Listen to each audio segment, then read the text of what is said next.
Drink with James, episode 177.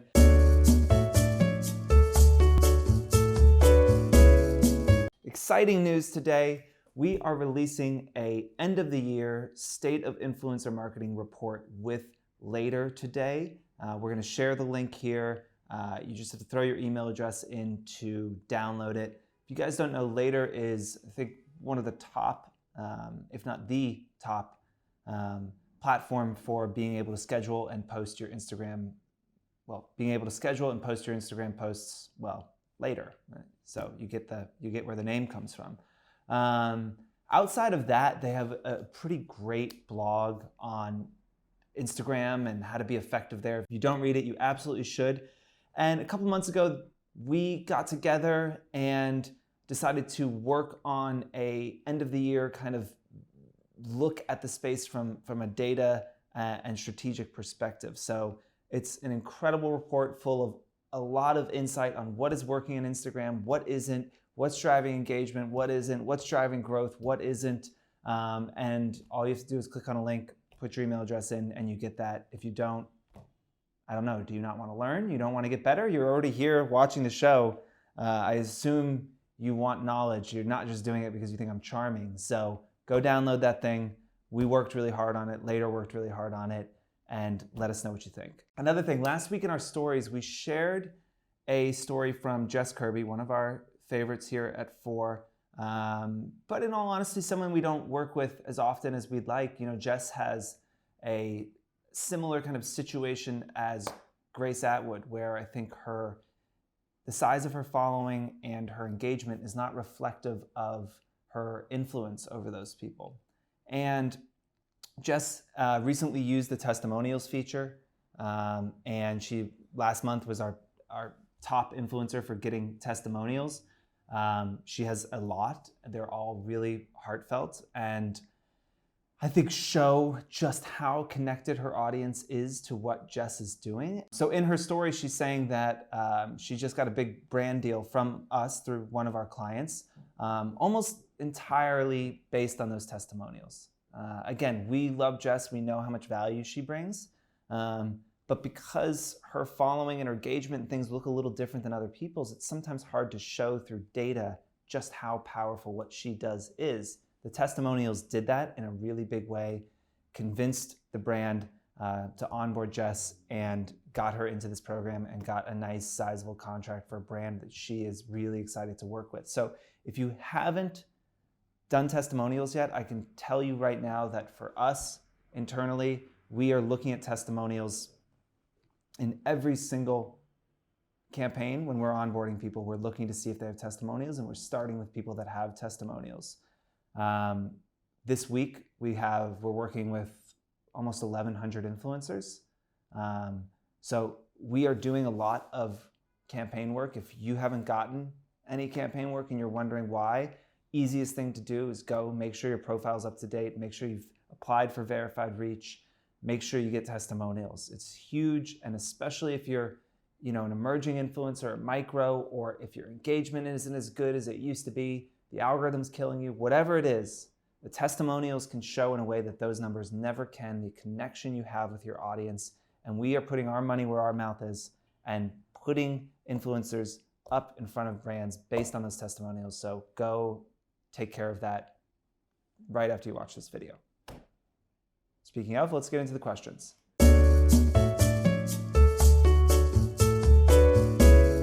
So first I want to talk about the holidays. I know we're a little late, but I think it's worth discussing as this will come out and we're still kind of in the middle of it. So first of all, strange, I've been getting a lot of press inquiries from this. I talked to The Atlantic recently. I talked to the Wall Street Journal about this recently. And I'm actually going to talk to China Global Television Network this evening about influencers and the holidays and what's going on. I mean, the reason is obviously Q4 is so important for retailers. Because Q4 is so important for retailers, it is so important for advertising. A lot of the global advertising budget in the world is spent in Q4. And the marketing kind of business world is interested to know what is happening in the influencer space. Are we seeing the same thing we're seeing in traditional, where rates are going up and the what's the word I'm looking for? The velocity and regularity of ads is going up. So a few things that I want to point out. One, we did a survey to a bunch of influencers a few months ago that we sent the results out to brands. And I just want to share a couple stats that I think are interesting. One, 73% of influencers are going to limit the number of sponsored posts they do during the holidays to avoid saturation. This is absolutely key. I think if there's one takeaway from this question, it is that you really need to be tracking closely your percentage of sponsored content in the holidays. If you're seeing this and you think to yourself, oh shit, I've got like a lot of sponsored stuff coming up, you have to try and figure out how to, weave in the organic, non-sponsored content, or also just be upfront with your audience and say, hey, it's the holidays. There's been a huge influx of brands that are interested in buying posts from me. You're gonna see more sponsored posts in the next few weeks than you normally would. Let me just say that I am 100% all behind these brands. I love these brands. You've probably heard me talk about a bunch of them before, but just giving them the heads up that there's gonna be more. It's a good way to get around any potential backlash of people being like, oh my gosh, enough with the sponsored posts already. It's a busy time. It's a busy time of the year. It's a great time for you guys to make money, but you do have to watch that percentage. One way to do that is category exclusivity. In the survey that we did, 60% of influencers said they offer category exclusivity, meaning if you sell a sponsored post to a perfume brand, you're not going to, you offer them exclusivity for the length of the holiday on that category. It's a great way to increase your rates. In general, I think the place where most people roll their eyes at influencers is when you do too much sponsored posts inside the same category in a short period of time, right? Because if you told me over the last week, or let's say more realistically, over the last month, that 3 perfumes were your favorite new scent, well, I don't really believe you, right? And it comes off as really inauthentic. And so while some brands may not be able to afford or opt to buy category exclusivity, it is something you want to consider with your audience. There are categories where it can make sense to have multiple sponsored posts, and I don't think it's detrimental. Things like, obviously, style. We all buy clothes from a lot of different places. Makeup is another one. We buy, makeup from a number of different brands. For me, fragrance is a little harder because, again, it's like, it feels something that's like a little more personal and less transactional. And so doing 2 or 3 fragrances in a month is a little strange. But think about the category. Think about how your audience is going to perceive it. And always put yourself into the shoes of your audience and say, if I was following, or think about an influencer you follow, and if they did, 2 or 3 sponsored posts in the same category in the course of a couple weeks, what would you think about that? You probably would roll your eyes at it. So keep an eye out for that. Another thing is 46% of influencers said they charge a premium on sponsored posts, especially those posts that are coming in late. This video is going to come out on the 9th of December. If brands are reaching out on the 9th of December asking you for a sponsored post for the holiday, absolutely raise your prices. They're coming late. They're trying to shove themselves into what's already a busy content calendar. 33% of influencers say they're raising their rates 25 to 50% for the holidays. So that is something that is normal. That's something that we totally see. And the reason that is it's simple market economics. There's a lot more demand and you're trying to keep the supply constant. So what happens when there's more demand than supply? You just raise the prices. That's it. Look, it's a busy time of year. We're going to come in a few weeks after this video. The holiday advertising will be done. January is always a tough month, but a good time to get back to that organic content. And we're going to be talking more about what to be thinking about in the beginning of the year in future episodes. Look, if you still want to learn more, you can download the deck that has all this information in it. We'll throw a link up that's got these stats and a bunch of other ones if you're still looking to learn.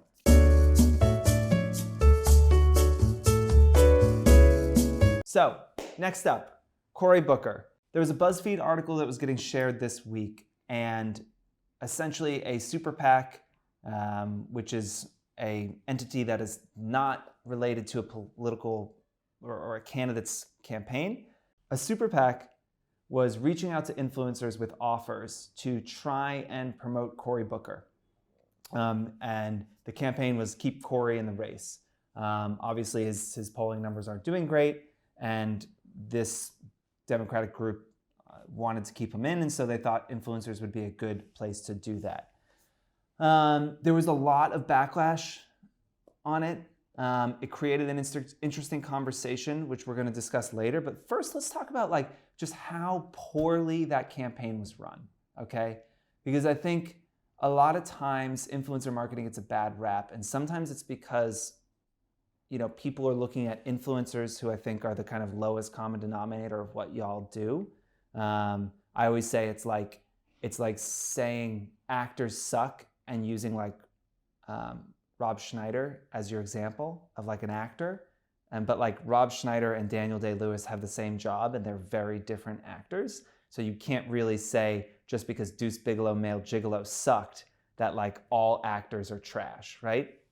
Don't at me with your take on how Rob Schneider is actually a great actor. I'm not like here for it. So sometimes it's the influencer. They point to like some thirst trap Instagram model and they say like, look at this influencer didn't move any product. It's like, yeah, okay, I get it. Sometimes it's the brands. Sometimes the brands do a really, really terrible job at executing these campaigns. We saw it a couple months ago where a few influencers got an offer to work on a campaign for a stroller, but they don't have children. That's just basic, like, you had one job fuck ups that these brands are making. And I think the Cory Booker thing falls into the brands screwing it up category. I saw screenshots of the brief. It really was not a brief. And I saw a couple of the influencers they reached out to, and yeah, it made no sense, and it would have felt really far out of left field for that influencer to receive that brief and feel like kind of gross, right? Because they're like, someone was asking to pay them to, work on this thing, and they, maybe never really showed an affinity for Cory Booker or for politics in general. And I think for my brand people who are watching this, it's a good lesson in why it's so important, if you don't understand the space, to work with someone that does, or to bring someone in-house that does understand it. Because there is a nuance to this, and there is a science and an art to it. And there are people that are really, really bad at it. And look, we have done political advertising. We're doing political advertising right now. I 100% think there is a space for influencers in political advertising. I 100% think influencers should be a much bigger part of political advertising, but done in the right way. When we do it, like we did work for the DCCC in the midterms, and the DCCC was very insistent that our work, they felt, was super helpful in helping to flip the House. What we did, was we found people who we felt like their stories aligned with the story that the D-Trip was trying to tell, right? A story about healthcare and healthcare costs. And so we found people that had been through traumatic healthcare experiences. We then cross-referenced them with the voter registration online databases to make sure they were Democrats. So we weren't reaching out to any Republicans, because that's the last fucking thing we needed, was to be on like Republican Twitter. And we said, hey, we have an opportunity I think it's really interesting. It's a little bit different, so we want to get on the phone and talk to you about it. Do you have some time? Get on the phone with them and we say, hey, we saw that you had this story where you had this kind of traumatic experience, and the fact that the healthcare system in the US let you down. And we're working with an organization that wants people to tell stories about that and about why it's important to keep healthcare costs low. And would you be interested in doing that? And that created these real organic partnerships that were about the influencer's story and how the DCCC fit into that story.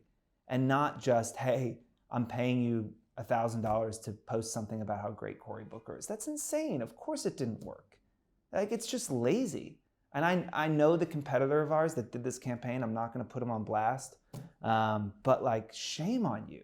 Like, what? Like, that is just basic 101 shit. And spray and praying out with influencers and just sending it to everyone and saying, oh, see who says yes, might be okay on like a makeup campaign or something like that. That's a bit more transactional but this is so personal. It's so emotional. It's so story-based. You have to be careful. And then for my brand partners out there, if the campaign that you are doing has to tie deeply with someone's story, or if it's something that's a little different or could potentially be seen as controversial in any way, you need that much more care, because this thing blew up in Cory Booker's face. He didn't even do it. It was the super PAC. And it gives a bad name to influencer marketing in general. Now, moving on.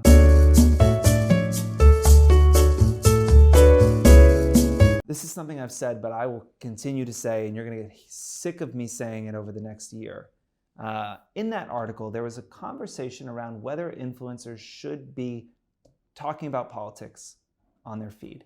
And one influencer, they kind of, scratched their name out and said, I don't post anything political on my Instagram. You could potentially be alienating 50% of your audience. I don't think it's worth losing followers or even brand collabs because you shared your political views. I gotta take a moment with that, because there are children literally dying in cages, and you're worried that you could be alienating some of your Republican audience, right? Look, maybe some of you watching this are hardcore Trump supporters and Republicans, and I will say right now that if you don't watch this show again because I hate Donald Trump, fine. I don't give a shit. I don't care. If I said, hey, you know what? There's going to be more money this year if we do influencer marketing for the Republicans than the Democrats, and all I care about is money, and so we're gonna work for the Republicans. I guarantee that I would lose trust. And it's about values. It's about being real. And the whole thing with being an influencer is it's about you. It's about your viewpoint. And I just don't think that as a person with a following, it's okay to sit on the sidelines anymore. You don't have to talk about it every day. Hell, you don't even have to talk about your political views, I guess. You could at least talk about voting. Because end of the day, if we got every person in this country to register to vote, there'd never be another Republican ever, right? The problem is voter turnout and voter suppression, mostly. And if you're that uncomfortable about talking politics, you can at least get people to register to vote. But if you're scared of alienating a couple people because you use your platform to say, hey, I think that what this administration is doing is wrong, ruining the environment, killing children, being run by a white supremacist, if that's not okay to say, then I don't really know what is. And I just don't think it's acceptable to have a platform and to not use it. Look, and if you are watching this again and you're a big Trump supporter, yeah, go out and talk about Trump then, fine, Ideally not talk about Trump. But let's say you're a Republican and you want to talk about Republican issues, fine, do that. This country is at its best when we are actually having a dialogue and a conversation about this stuff. That has degraded and seems to be no longer possible. Look, Donald Trump has been a complete fucking disaster, and there's not a lot of Republicans in the country that don't agree with that. Sane, logical Republicans. He won by something like 220,000 votes, right? 220,000 in a few states. That is what made Donald Trump president, even though he lost the general election. When I heard that number and thought about that number when Trump announced the Muslim ban, I was fucking furious. 226,000. How big is your reach? How many people are you talking to? Our community, 90,000 influencers, reaches billions of people. Okay, 226,000. That was it. 226,000 people, and we're not living in this fucking nightmare, right? And so if influencers in Michigan, in those states, if they talked about it more, could they have gotten more people out? Could they have gotten 226,000 more people to go out and vote? Could we have avoided this nightmare? Yeah, I think so. I think if every influencer posts about politics, posts about, let's assume most influencers are liberal, right? I'm just assuming, and maybe that assumption is wrong, but I'm assuming that most of the people that in this community watching this video are Democrats. Hoping, maybe is a better word. Every single influencer posts about getting out to vote and makes it a part of their content in 2016. I think Hillary's president.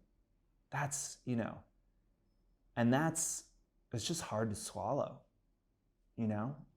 It's hard to think that like you could have this platform, this ability to change people's minds and to change the course of history, and to choose not to because you could potentially lose brand deals is an embarrassment. And I think things will be better this election. I've already seen things get a little better, but I no longer think there's a sideline. I don't even think there's a sideline to sit on anymore. So you're already in the game. You might as well talk about it.